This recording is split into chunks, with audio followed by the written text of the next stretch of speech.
the potential for North Carolina to maybe get mobile sports betting, just sports betting at places not named, not casinos in Cherokee.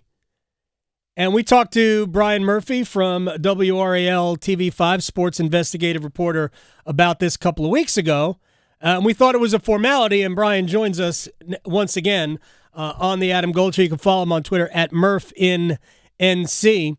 As of Monday, Brian, we did not know if the House Judiciary Committee here was going to be able to get it on the docket and discuss it and get it moving because the legislative session ends on the 30th.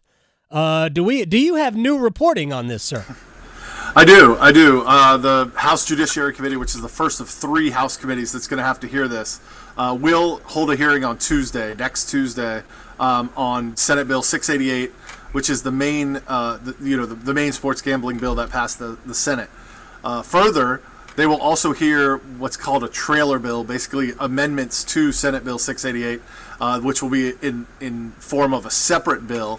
They'll also hear that bill on Tuesday, and that bill raises the tax rate, raises fees, broadens the bill in some ways, tightens it in other ways. I'm still going through a preliminary draft of that bill right now, but it raises the fee from $500,000 to $1 million to get one of these licenses. Mm-hmm. It raises the fee to get a renewal from $100,000 to $1 million.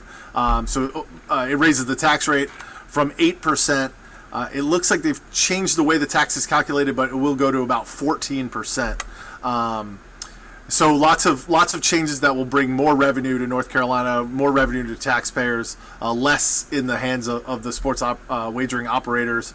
But a big. This was the moment we kind of been waiting for. Yeah. I've reported that this trailer bill was coming. It's been held up by language and getting everybody to sign off. Still not 100% done is what I'm being told. But I have the preliminary draft, and it should be ready to roll on Tuesday. All right, so big picture question here, and then we'll get into the minutia of it. Brian Murphy from WRAL TV5 Sports Investigative Reporter. So we're meeting again on the 21st, which is next Tuesday. And again, the legislative session ends the 30th. How quickly do they get from those meetings and those committees and that language and those 2 bills to the point where they're voting on it? And because there's another bill, does it have to also go back to the Senate? Yeah. So, a lot of people are used to the legislative process being very slow and taking a long time. And sometimes it does. But having covered the state legislature, when they want something to move, it moves, and it can move very quickly.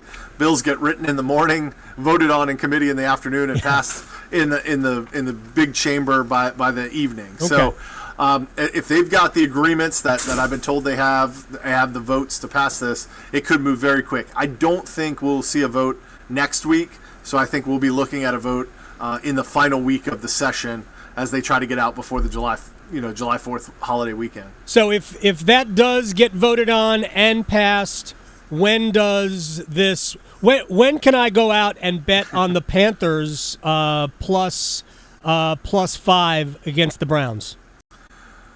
Sure. To answer your previous question, because I didn't totally get to that, the second bill would have to go back to the Senate, but not the first bill. So it's going to take some time. There's going to be a process, but they think they can get this done. As to the more important question, when you can go bet on the Panthers plus 5, it's likely, I had heard September, October. The timeline I heard today is closer to the beginning of the year, so they'd like to get it up and running in time for the bowl games, in time for the NFL playoffs, obviously in time for the Super Bowl. There's a lot of a process. In the original bill, and I haven't seen this yet in the new bill. In the original bill, the North Carolina Lottery Commission, which would run this, would have 60 days to accept or deny an application.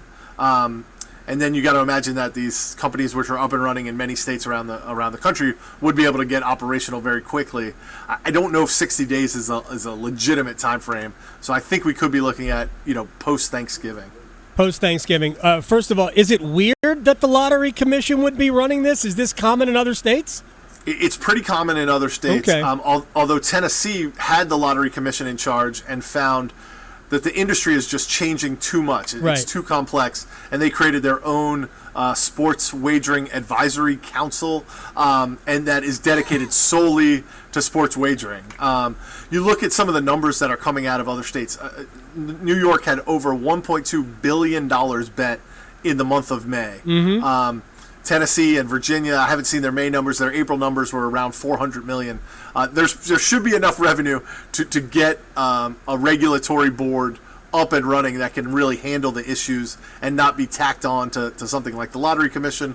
I think we'll see how the Lottery Commission is able to handle it, and then what they spin off in the future to really regulate this industry. Yeah, but one of the things that caught my eye was that Indiana became the latest state to go over $1 billion in gross revenue the previous month. Iowa has also cracked that, I believe. I mean, it's just so much. Initially, there's not going to be as much money, but down the road, there is so much money. And I think New York's tax rate is somewhere in the neighborhood of 25%. And all the companies that would run it, whether it's MGM or DraftKings or whatever, they're all like, yeah, whatever, we'll pay it, because they know what the revenue is. Right. New York's rate is 51% of gross revenue. Wait a minute, 51? 51%. But when you think about it, their monthly handle was $1.2 billion in May. I don't know how much they paid out in winnings to get to their gross revenue, but when you're talking about numbers at that scale, you can pay 51% because the part that you're taking in is so enormous. Obviously, I was told that North Carolina's market could be bigger than Virginia's market. Virginia is averaging somewhere around about $400 million per month in bets. Okay. If North Carolina's a little bigger than that, we're talking maybe $450 million. Now, that's just in bets. Obviously, a lot of people win, so that's not what the operators are making, but that's a scale of the business that's happening. All right, next time we talk, and hopefully let's do this next week, I'll set betting lines on what margin it passes the House and Senate by, and how quickly we get this up and running. Brian Murphy, at Murph in NC, WRAL Sports investigative reporter. Thank you very much, my friend. Thank you. You got it.